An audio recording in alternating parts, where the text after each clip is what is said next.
Arrival of the Deathworlder. The faculty lounge at the Galactic Explorer Academy was abuzz with nervous energy. Senior instructors Xyloth and Keelix huddled around a datapad, their frills flattening in dismay as they read the latest communication from the administration. A Deathworlder guest instructor. What are they thinking? Xyloth's scales rippled with agitation.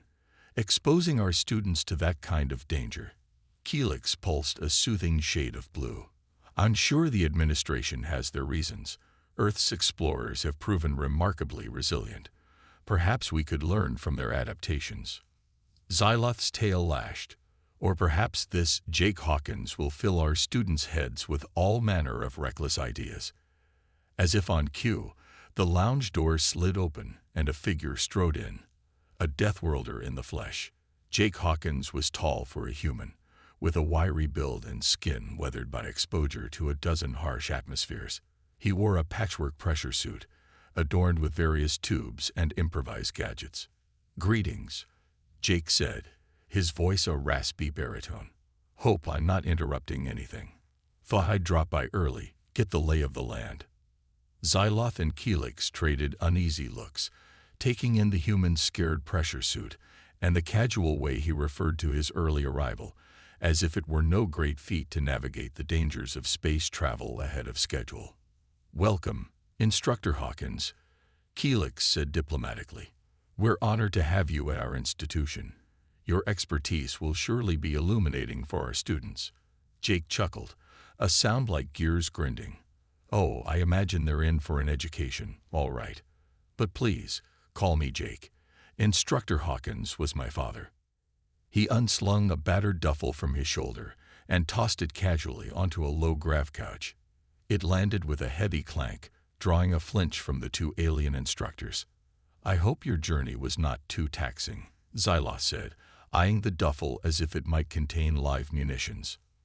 "Nah, smooth sailing," Jake said. "Well, apart from that ion storm near Cygnus Prime, and the pirate skirmish in the Orion Arm. Oh, and I had to make a quick detour to scoop some fuel off a methane giant. Ran my tanks near empty outrunning a Zorgax dreadnought." He barked a laugh at some private joke. Xyloth looked positively green around the gills, while Keelix made a valiant effort to maintain a welcoming expression. "Well," Keelix said brightly, "we're certainly glad you arrived safely. Shall we show you to your quarters?" "Lead the way," Jake said, shouldering his duffel once more. "I'm looking forward to meeting the students. I've got some real eye-opening lessons planned." As the human followed Keelix out of the lounge, Xyloth sagged against a bulkhead, her scales going pale. Methane giants. Dreadnoughts. What have we gotten ourselves into? The question hung in the air, unanswered, as the lounge doors slid shut with an ominous hiss. Unconventional lesson plans. "You cannot be serious."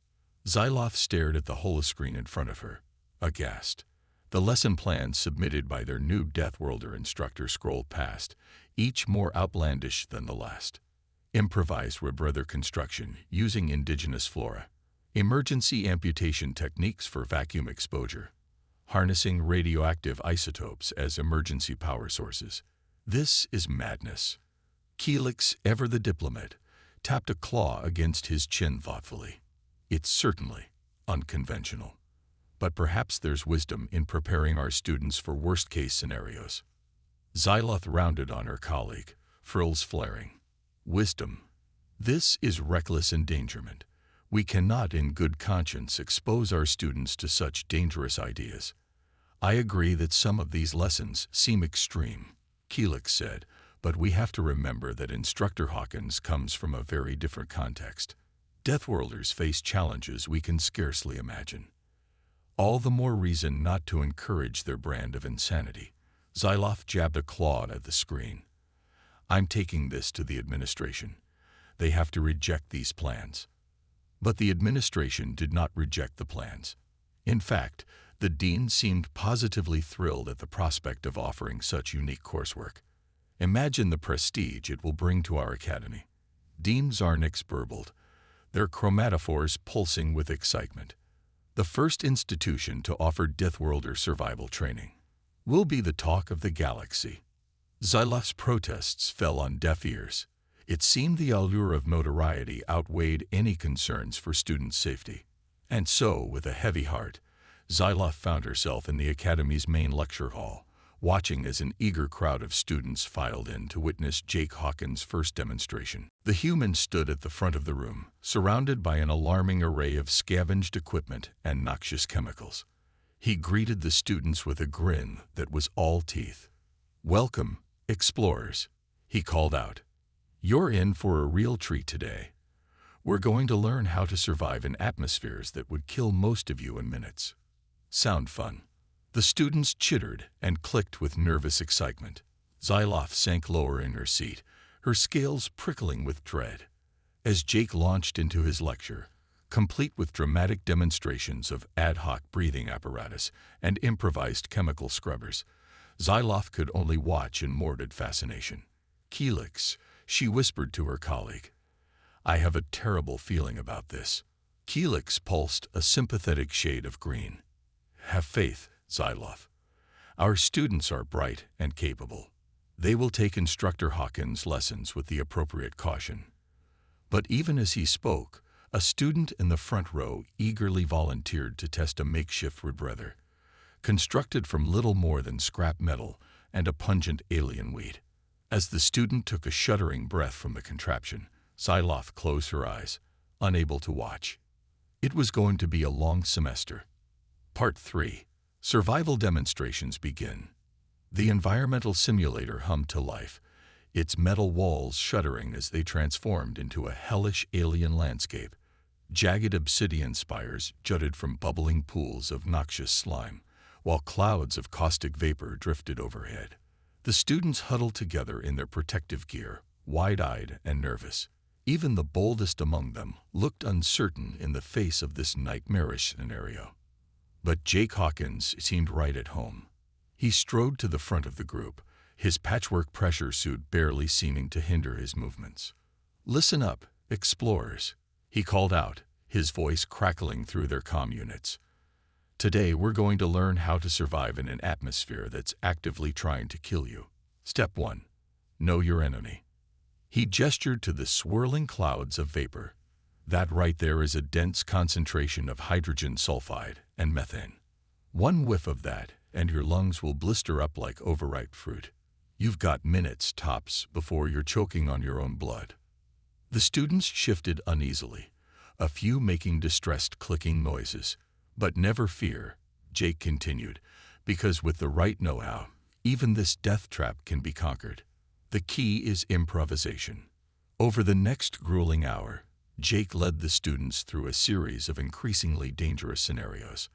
They learned how to fashion crude breathing apparatus from scavenged materials, how to navigate by the glow of bioluminescent fungi, and how to use the acidic slime pools to corrode through metal barriers. Xyloph and Keelix watched from the observation deck, their horror mounting with each passing minute. "He's going to get them killed," Xyloph fretted, her claws digging into the console. "We have to stop this." But before Keelix could respond, a new crisis emerged. One of the students, a spindly Arctian, had wandered too close to a slime pool. A geyser of caustic liquid erupted, dousing the hapless student's suit. The Arctian screamed, thrashing in panic as the slime began to eat through his protective layers. In an instant, Jake was at his side, his hands a blur as he worked to neutralize the acid. With quick thinking and some unorthodox chemistry, he managed to halt the corrosion, but not before the damage was done. The Arctian was swiftly evacuated to the med bay, his suit a smoking ruin. The other students clustered around Jake, their earlier bravado replaced by shell-shocked silence. "Let this be a lesson," Jake said grimly. "In a hostile environment, one mistake can be your last. You have to stay alert, stay adaptive, and never, ever let your guard down." As the shaken students filed out of the simulator, Xyloph turned to Keelix, her expression grave. "This has gone too far," she said. "We must put a stop to these reckless demonstrations before someone gets killed." Keelix could only nod, his own chromatophores pulsing with grim agreement. They had allowed their fascination with the Deathworlder to cloud their judgment. It was time to reassert some sanity before it was too late. But even as they made their plans, they couldn't shake the nagging feeling that Jake Hawkins was not so easily dissuaded. The human had a driven, almost obsessive glint in his eye, as if he were on a mission to impart his hard-won wisdom, no matter the cost. They could only hope that cost wouldn't be paid in student lives. Part 4. An incident during training. The incident in the environmental simulator was the talk of the academy. Students whispered furtively in the halls, equal parts thrilled and terrified by the close call with the acidic slime. Xyloth and Keelix had redoubled their efforts to rein in Jake Hawkins' more extreme lessons, but the human seemed to have an uncanny knack for skirting the edges of their directives. He would acquiesce to their concerns with a genial smile, only to turn around and lead the students into some new, hair-raising scenario. It all came to a head during a routine training exercise in the Academy's vacuum simulator. The students were practicing emergency repair procedures on a mock spacecraft hull when an alarm suddenly blared through the chamber. Alert! A mechanical voice intoned. Hull breach detected. Atmospheric loss imminent. Panic swept through the assembled students. They had trained for this scenario, but always with the safety of the simulator's overrides. Now, faced with the prospect of a real vacuum exposure, they found themselves freezing up. But Jake Hawkins sprang into action. "Everybody stay calm," he barked, his voice cutting through the rising tide of fear. "We've drilled for this. Salazar, Keelix, get on that breach. The rest of you, buddy up, and check your suits for leaks." The students scrambled to obey, falling back on their training. Salazar and Keelix, the two most promising engineers, hastened to the breach, emergency sealant at the ready. But as they worked to stem the atmospheric loss, a new problem arose. One of the students, a Mulran named Xiphix, had suffered a tear in his suit during the initial chaos. He clutched at the leaking sleeve, his face contorted in pain as the vacuum began to pull at his exposed flesh. Jake was at his side in an instant, his expression grim. "Hold still," he ordered, pulling a strip of adhesive from his own suit. With deft movements, he sealed the breach, but the damage was already done. Xiphix's arm was a mangled ruin, the tissues swollen and distorted from the sudden decompression. "We need to get him to the med bay now," Jake said, cradling the injured Mulran. "The rest of you, finish sealing that breach and get this ship stable." As he carried Xiphix out of the simulator, Xyloth and Keelix could only watch in shocked silence. The students, to their credit, worked quickly to complete the repairs, their faces grim with determination. In the aftermath of the incident, an investigation was launched. It was discovered that the hull breach had been caused by a faulty seal, a maintenance issue that had gone unnoticed in the Academy's rush to incorporate Jake's training scenarios. Xyloth was furious, her frills quivering with barely contained rage. "This is exactly what we warned about," she hissed at Keelix. "These survival lessons are putting our students in unnecessary danger." But Keelix, much to Xyloth's surprise, looked contemplative. "I don't know," he mused. "Yes, the situation was dangerous. But did you see how the students reacted? They kept their heads, applied their training. That's no small feat in a crisis." Xyloth gaped at her colleague. "You can't seriously be suggesting that this was a good thing." "Not good, no," Keelix said, "but perhaps necessary. Our students will face countless unknown dangers out there. Perhaps a controlled exposure to risk is preferable to learning these lessons the hard way." Xyloth wanted to argue, but she found herself considering Keelix's words. Much as it galled her to admit it, the students had performed admirably under pressure. And while Xiphix's injury was regrettable, it could have been so much worse without Jake's quick thinking. "I don't like it," she said at last. "But perhaps you're right. Maybe there's a middle ground to be found here, a way to prepare our students without courting disaster." Keelix pulsed a thoughtful shade of blue. "It will require careful planning and constant vigilance, but with Instructor Hawkins' experience and our oversight, perhaps we can find that balance." It was a tenuous hope, but it was a start. And as the academy buzzed with talk of the dramatic rescue, Xyloth and Keelix knew one thing for certain. The Deathworlder's lessons, for better or worse, would not soon be forgotten. Unexpected impact. News of the incident in the vacuum simulator spread like wildfire. Vid clips of Jake's daring rescue went viral across the galactic net, sparking intense debate about the Academy's unconventional new instructor. Some hailed Jake as a hero, praising his quick thinking and dedication to his students' survival. Others denounced him as a reckless thrill-seeker, endangering impressionable young cadets for the sake of his own ego. But there was one reaction that no one, least of all Xyloth and Keelix, had anticipated: a surge in applications to the Galactic Explorer Academy. It seemed that the allure of learning survival skills from a genuine Deathworlder was too much for many adventurous youths to resist. They flooded the admissions office with requests, eager to test their mettle against the challenges that had so casually nearly felled their fellow students. The dean was ecstatic, crowing about the Academy's newfound fame and the influx of bright young minds. Xyloth and Keelix, however, greeted the news with mixed emotions. More students means more potential for disaster, Xyloth fretted. How are we supposed to ensure their safety when we can barely keep up with Instructor Hawkins' antics as it is? Keelix pulsed a soothing shade of blue, but his own chromatophores betrayed his unease. We'll have to be even more vigilant, he said, and perhaps we can use this as leverage to push for more sensible protocols. The administration can't ignore us if we have a horde of concerned parents on our side. And so, with the weight of increased scrutiny upon them, Xyloth and Keelix redoubled their efforts to find that elusive balance between caution and preparedness. They worked closely with Jake, poring over his lesson plans and negotiating compromises to mitigate the most egregious risks. To their surprise, Jake proved receptive to their input. "You're right," he admitted one late night over a mug of pungent Deathworlder coffee. "I've been so focused on giving these kids a crash course in survival that I've forgotten how different our baselines are. I'll try to dial it back a notch." Progress was slow, but steady. The students continued to learn and grow, their skills sharpening under Jake's relentless tutelage. But now, there were safeguards in place, fail-safes and backup plans to catch them if they stumbled.